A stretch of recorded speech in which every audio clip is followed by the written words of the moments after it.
innovative.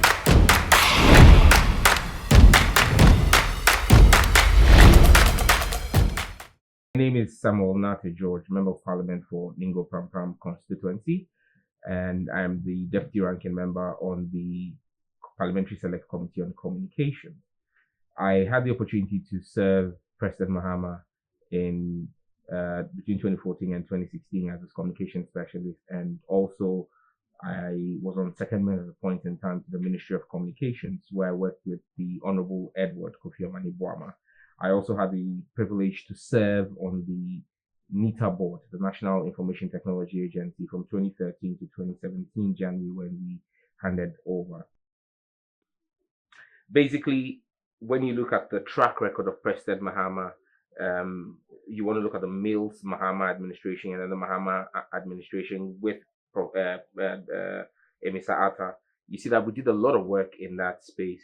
We moved away from just the rhetoric to the real work that had to be done. One of the key things that we did was to actualize data protection, because once you talk about a digital world, what you're looking at is you're looking at people beginning to go online and leave digital footprints. You go online and fill a form, you leave your information. Many people in this part of the world don't realize that identity theft is a really big issue, and that's why we set up the Data Protection Commission and actually passed the Data Protection Act as well, to set up data protection for people as we began the digitalization drive. In fact, Ghana is one of the few countries that set up a Digital Protection Commission and had a digital protection legislation before a lot of the digital action started. So that was a very proactive thing done by President Mahama, where he realized that the more you digitalize and the more people go online, the more they leave a footprint and the more susceptible they are. And so the DPC, as we call it, the Data Protection Commission, is one of the big legacies that I'm proud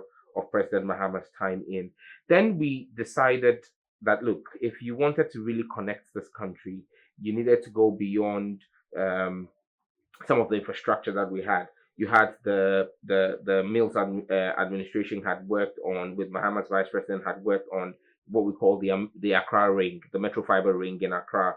That's about almost 150 kilometers of fiber in Accra. And when you add the Tema as well, enclave, we're looking at almost 300 kilometers of fiber in there that was built under them. But we realized that gave you some kind of redundancy and capacity in Accra and Tema, but Ghana is bigger than Accra and Tema.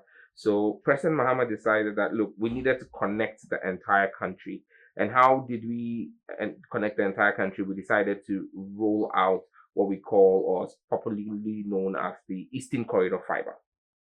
Now, the Eastern Corridor Fiber is, for me, it's government's largest fiber, or longest fiber ring in the country. It's 770 kilometers of fiber. It started from Ho. That was where the main teleport was, in Ho, and it ran along the entire eastern corridor of the country. It went through over 120 communities and connected well over 170 villages and towns to high-speed fiber internet. The beauty of it is it was a forward-looking project. And so it was built by Ericsson, and what we did was we built 48 cores in the fiber loop. And when you talk to anybody who understands the sector, many people who run fiber cables will run like a 12 core, a 24 core. We did 48 cores. The reason is that we were looking at the future data demands of the country. And so as we speak right now, a company like MTN is currently, because I remember that very well, in 2015, MTN approached us when I was on the board of NITA, and we gave approval for NITA to lease out 2 core of the fiber to MTN. So that gives you a fair idea how the kind of capacity that we have. We have piping through all the way to Yendi with a branch off in Tamale. And so, yeah, it's pretty solid infrastructure that was done. Now, when you look at the Eastern Corridor Fiber, President Mahama then said to Dramani Mahama that, look, you don't end with just giving the fiber connections to the people. You need to give the people an opportunity to be able to utilize that fiber. And so Dramani Mahama, as Minister for Communications, under the instructions of President Mahama, then decided to roll out what we called the Enhanced Community Information Centers. Well over 125 of them were built across the country. Now, what are these Enhanced Community Information Centers? These are one-stop shops where young people could go get access to free high-speed internet data. They could get training in soft and hard skills in ICT. And these were supposed to become the centers of excellence in our various towns and villages, because the plan was to roll out of over 400 of them and make sure that at least every district capital had one, and even go beyond the district capitals to ensure that you had this enhanced community information centers where young people in the villages could go there, have access to internet, have access to devices. They could go there and learn their own coding. They could go there and learn their own soft skills. You wanted to do a course on Coursera, you could go there. So it was basically like a digital library and a digital skills center that was being built there. And the long-term plan was to then convert these ECICs into one-stop shop. So, for example, with the digitalization process that I will come to later, that we did with government services, if you wanted to apply for a passport and you were in a village in the Bono East region, you would have just gone to your enhanced community information center. You would have logged on to the passport portal and applied there. And then you would have been able to request for EMS or Ghana Post to deliver it to that center for you to pick up your passport from there. So this was the vision, and this was what we had started doing with the enhanced community information centers. Now, with all the various digitalization things that you hear, the flag bearer of the NPP, Dr. Baumia, talk about, and all of that, it would not have been possible if Ghana did not have its own data center. In fact, we currently sit on a time bomb where some of our critical national data is sitting outside the country. Anybody who understands the space knows that we talk a lot about data sovereignty, and there's this big issue. I mean, every time I speak at the parliamentary track of the ICT forum that is organized under the auspices of the UN Secretary General, one of the key things that comes out, and I always advocate about, is cross-border data flows. We talk about cross-border data flows and talk about how data needs to flow freely between countries and all of that. However, data sovereignty is a very key thing. And that's why, for example, the European Union has what they call the GDPR, which is supposed to protect all citizens of the European Union from big tech and abuse of their data. So it's a problem that, for example, the National Identification Authority has most of our Ghana card data sitting in servers in Northern Ireland and not in Ghana. And that in itself is a huge national security problem.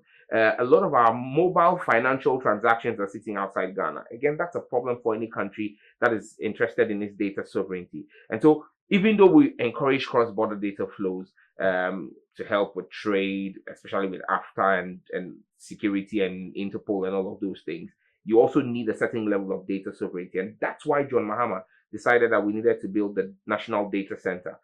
I don't know. It's the National Data Center, short form NDC. You understand why. I don't know why, but I mean, maybe the NDC is good for Ghana. But we built the NDC, the National Data Center, and at the time we completed building the National Data Center in 2015 under President John Mahama, it was the first Tier 3 data center in the whole of West Africa. In fact, apart from South Africa and Mauritius, at that time, no other African country had a Tier 3 data center. Now, I mean, when it comes to data centers, a Tier 3 data center is world-class, a state-of-the-art. And our Tier 3 data center had a capacity, if I remember, of about 600 rack space. We started with 160 rack space. And as soon as we rolled out the data center, you had the likes of Google rush in and say that they wanted to build their cache in here in Ghana. And you see, people don't you may not appreciate if you don't understand what that data center does and what that cache does for you.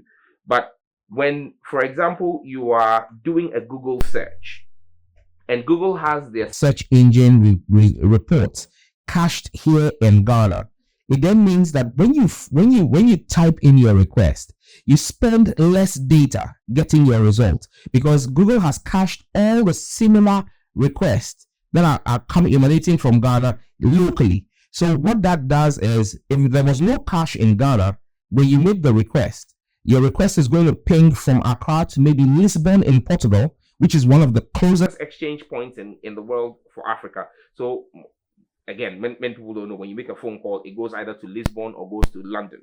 And then before it comes back here. So if I was to call the commander of the Green Army, Pablo, and I picked my phone and called him, even though it's MTN to MTN, the call leaves here, routes itself to London or to Lisbon, and then it's now reconnected back to him here in Ghana. I mean, it's crazy, but yes. So that again is about internet exchange points and telephone exchange points. But when it comes to what we've done with the National Data Center is that we now allow for internet exchange points locally.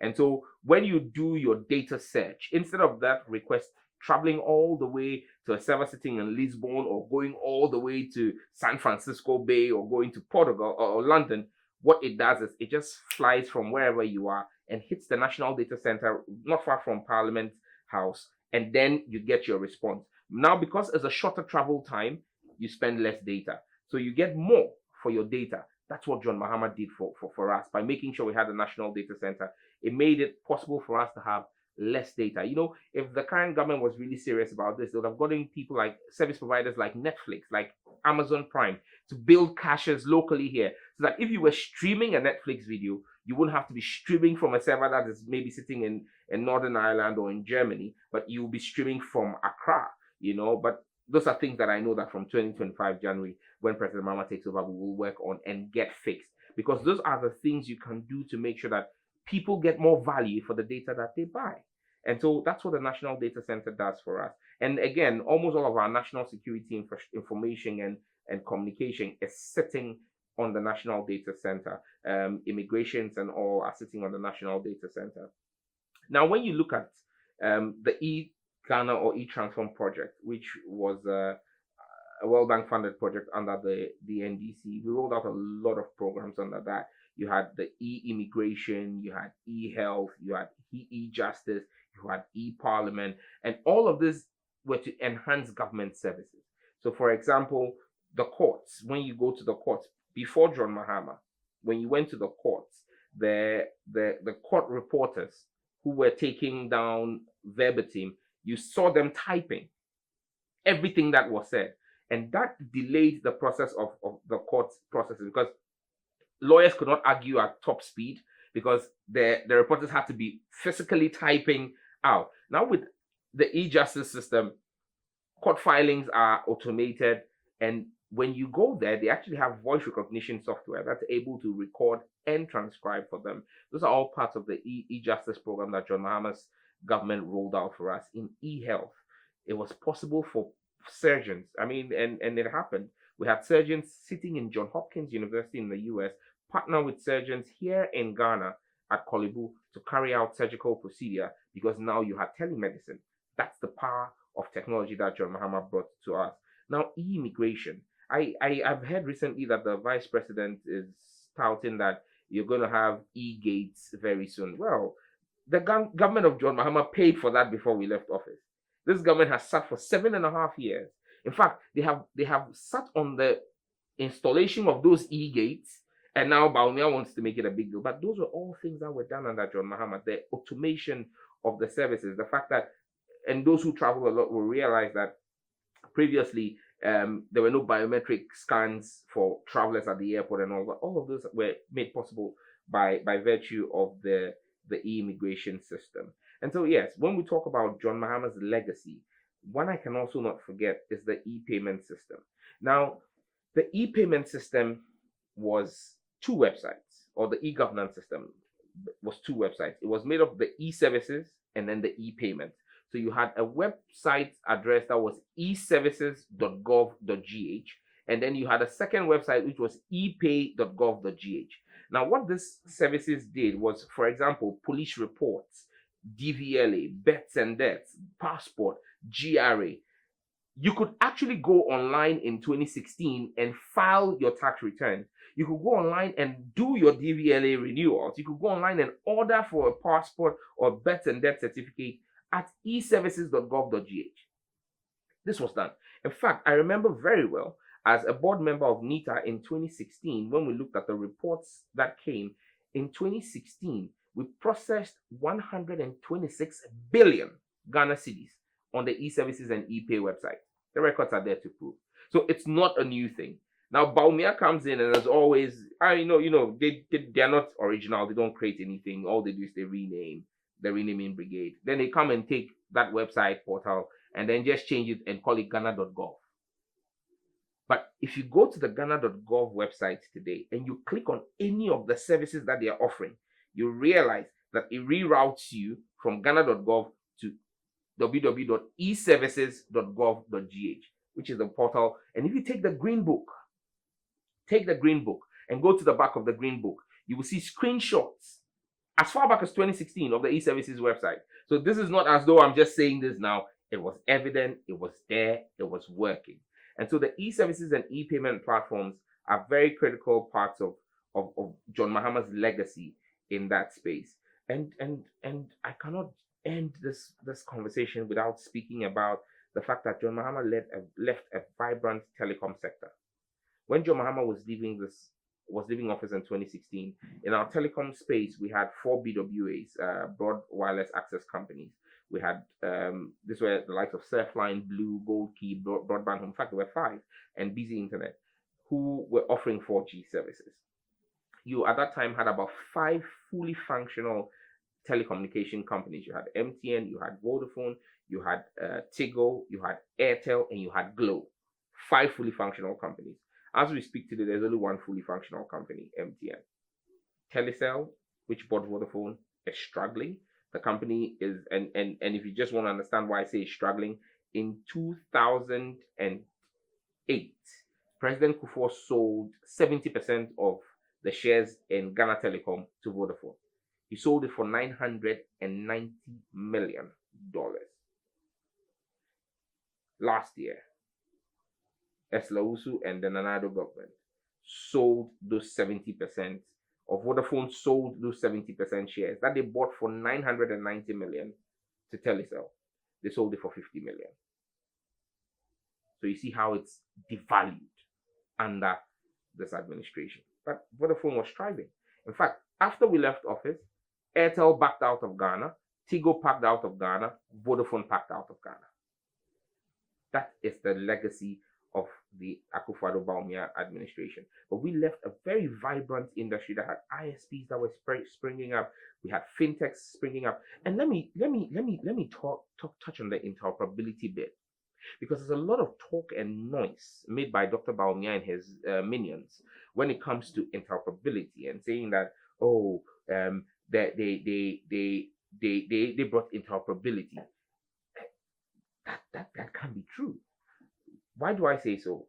There was interoperability on a certain level, even under the NDC. You could send money from an MTN number to a Vodafone number, or an Airtel number, or a Tigo number. How were you doing it? If you remember, if you were old enough to be sending money at that time, when you sent it, it generated a token for you. And then you take that token to the merchant, and the token is cashed out. So that was interoperability. Then the Bank of Ghana decided, let's move this to the next level. And the next level will be that you didn't need a token, but you were able to pipe funds across the network seamlessly. And so then they had the tender for the interoperability. Now these guys come in and then say, oh, NDC was going to do interoperability. I hear they say for some 1 billion or 1 point something billion. They don't understand. They read, but they don't understand. The 1.5 or 1.2 billion that was quoted was not the cost of the interoperability system. Go take that contract. Challenge any MPP person to take the contract from the Bank of Ghana and show you that the value of the cost of the project was 1.5 billion. No. What was the 1.5 billion was that the company that was supposed to develop the interoperability platform was to do it for free. Zero cedi to the Ghanaian taxpayer. Now, they were supposed to get 0.01% of the value of transactions. Now, but you also couldn't say that of all transactions. So over a 10-year period, which was supposed to be the lifespan of that contract that they were going to sign, they were going to get 0.01% of a total maximum transactions up to 1.5 billion. The NPP takes it and says, oh, the value of the contract was 1.5 billion. And then they rather go and pay some $5 million or so to a friend of the vice president and claim that they've done interoperability. So again, the whole concept of mobile money developed under the NDC. Mobile money came into operation in Ghana in 2010. In 2010, Bawumia was not vice president, Nanado was not president. Professor Mills was president. That's when MTN rolled out mobile money, 2010. It took almost 3 years for mobile money to become accepted. Because for those who don't remember, at that time, when you went to the market and said to a Makola woman or a Malata woman that I'm going to pay you with mobile money, they said they didn't want it. It took a lot of sensitization between 2012 and 2016 for people to begin to accept mobile money. And so when today you are able to, as a young person in the university or young person working, your parents are able to send you money, or you're able to send money to your parents on the fly anywhere by your phone, it's the NDC. We created that opportunity. We brought in the legislation. The legislation that supports mobile payments was a 2010 legislation passed by the NDC. And all the reforms that have happened there, setting up the fintech unit at the Bank of Ghana, all of those things happened under John Dramani Mahama. And I'm sure that from 2025, there's going to be a lot more innovation coming into that space, regulatory sandboxes, and a number of things that President Mahama has been speaking about. So yes, if it comes to digitization, Bawumia can be making a lot of noise, and the MPP can be making a lot of noise about digitization. But I'm confident, and I'm clear in my mind, that the story of Ghana's digitization cannot be told without the remarkable infrastructural investment made by John Dramani Mahama. And you see, Bawumia is still stuck in digitization. Mahama is done with digitization. Now we're talking about digitalization. The two different things. Digitization is where Bawumia is. It's just like comparing 3G and 5G. Digitization is where you take analog processes and convert them into digital processes. But digitalization is when you then put digital processes to the benefit of the public. And that's where we're going to. We're talking digitalization. And I'm sure that by the time the manifesto is put out and you see the work that has been done and the policy initiatives that are coming up in that space, you'll understand that Ghana under John Mahama is going to move from an era of digitization to an era of digitalization. There's only one man who can make that happen. His name is John Dramani Mahama. I trust him and I'm going to vote for him. And I hope you do so too. Thank you.